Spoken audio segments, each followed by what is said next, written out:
Ask Reddit. Teachers of Reddit, what is the most stunning failure of class clown tomfoolery you've witnessed? I had a kid rubber cement his hand to his face. No one cared, and the kid that bet him to do it didn't even pay out. Yeah, a sophomore at my school did something kind of similar.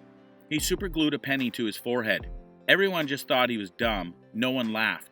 And then I guess the glue between his skin and the metal had a reaction and caused a really terrible chemical burn that left him with a penny-shaped scar in the middle of his forehead. I teach science, and a student made a good nice-shist rock pun. Then he stood there waiting for a response. No one laughed except me. I think it went over most of their heads. I wish I could remember exactly what he said, because it was clever. I was in history class one time, and some kid said something along the lines of, "I would make my slaves call me daddy." So I quickly made a Thomas Jefferson joke. I don't really remember it, just that it was mildly inappropriate, and I was pretty proud of it. My teacher and I had a good laugh about it, but not even a chuckle from anybody else. "You were too witty for your classmates." My, that's what she said, and fart jokes finally have an audience, however. My sister witnessed a guy yell, "Food fight!" and throw his tray up in the air. The whole cafeteria just stared at him. He sighed and escorted himself to the principal's office. My college was really into ultimate frisbee. When you start the game, the thrower yells, "Ultimate!" and throws the frisbee as far as he can. In the dining hall one night after a game, my teammate thrower grabbed a plate, and after 7 boring minutes of waiting in line, you guessed it, "Ultimate!" Thunk, crash, shatter, silence. Everyone stares at him like he's gone insane. He surveys the scene and realizes that he has screwed up. "That was way funnier in my head," he says as a means of an apology. At least he cleaned up the mess. Walked into a room and a student was at my desk. He jumped up and immediately started gesturing to the whiteboard where he had drawn a lot of squiggles and whatnot. He then started to do a fake lesson to, I suppose, be funny. If he was trying to make fun of me, it failed as no one laughed. I teach community college though. This dude is easily in his mid-20s, and the average of this class was around 30 plus. Most everyone looked like they wanted to die. I always despised class clown wannabes in college. For one, time to grow up. 2, this is costing us all money to be here. And 3, none of it was ever funny anyway. I often encourage witty comments in my classes, and by witty, I mean puns. When a pun fails, I always laugh anyway and try to make the most of it for the student. The last thing I would want is for them to stop taking a risk and speaking up.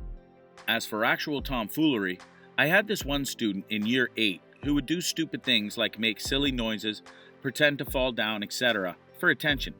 At the beginning of the year, the rest of the kids in his class would laugh. I would take him aside and encourage him not to do it. If I were to call him out at the time, it would simply be reinforcing that behavior. I would tell the class they should ignore such behavior, yada.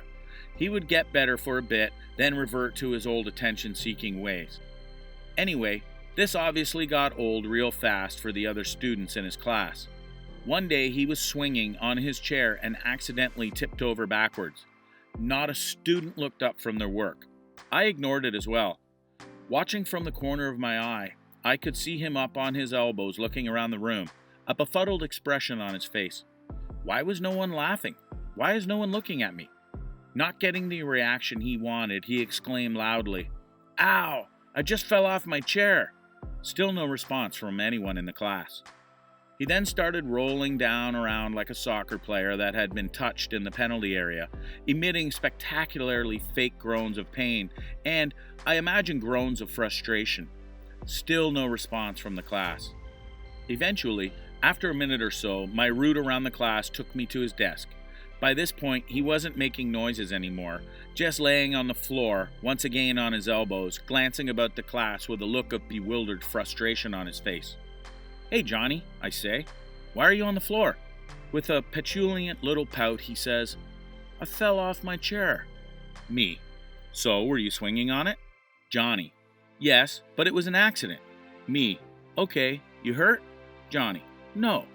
Me: "Well, get up and get back to work." And that was the end of his tomfoolery. A few days later, he was out sick. I asked the class what made them to decide to ignore him that day. They said they liked him, but what he was doing was starting to make people not like him because it was annoying. I was pretty impressed with that answer, so we played games for the rest of the lesson. Personal experience.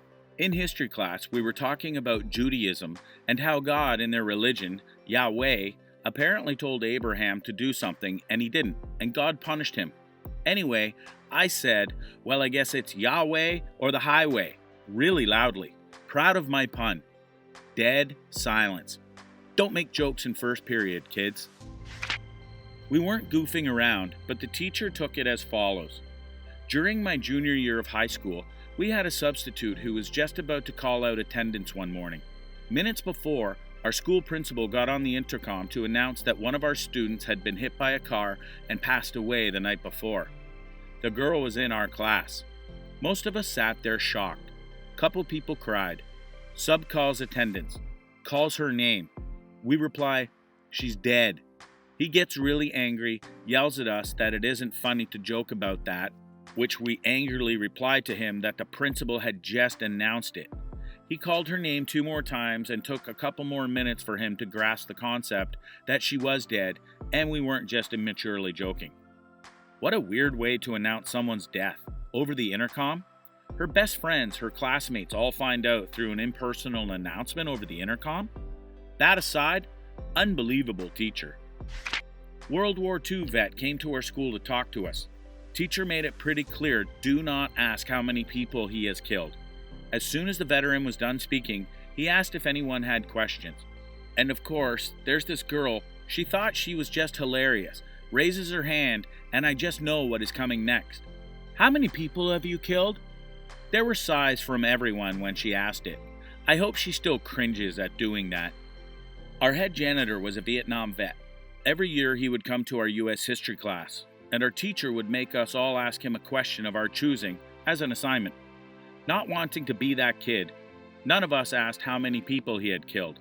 He thought this was strange, and at the end of the lesson, told us how many confirmed kills he had. 17. I taught in Japan and would often kneel down in front of a student's desk to help them through their work.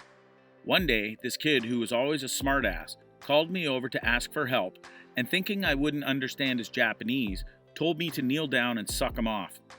The class dropped into stunned silence, and I picked up his textbook with 2 hands and smacked him on the top of the head with it. The only time I've ever hit a student, despite my coworkers doing it regularly, literally every class. And I still feel semi-guilty about it, despite the fact that it solved his behavior issues in my class. If you don't speak much Japanese, how are you teaching? I speak Japanese. He just thought I didn't speak enough to understand him.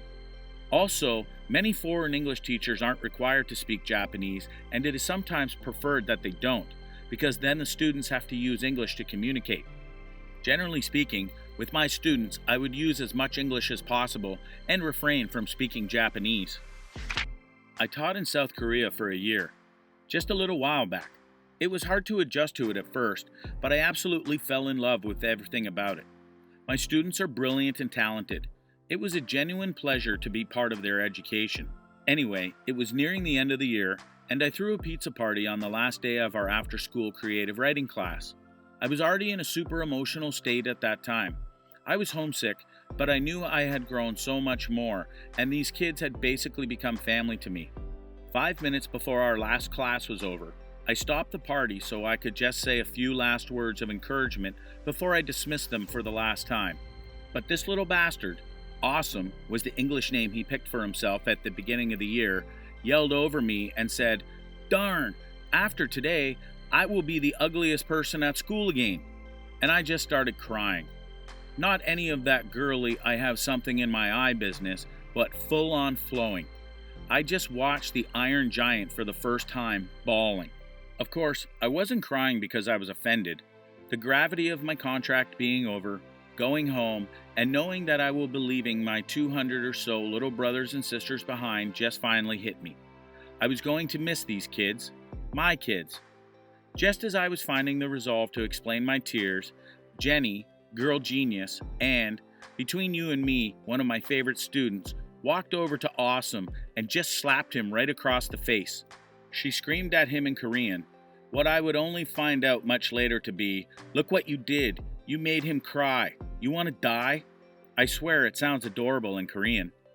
At this point, I'm a complete mess, but I'm the teacher, so I have to lead my students. In a different kind of broken English, I explain through my tears that I'm not crying because of Awesome's bad joke.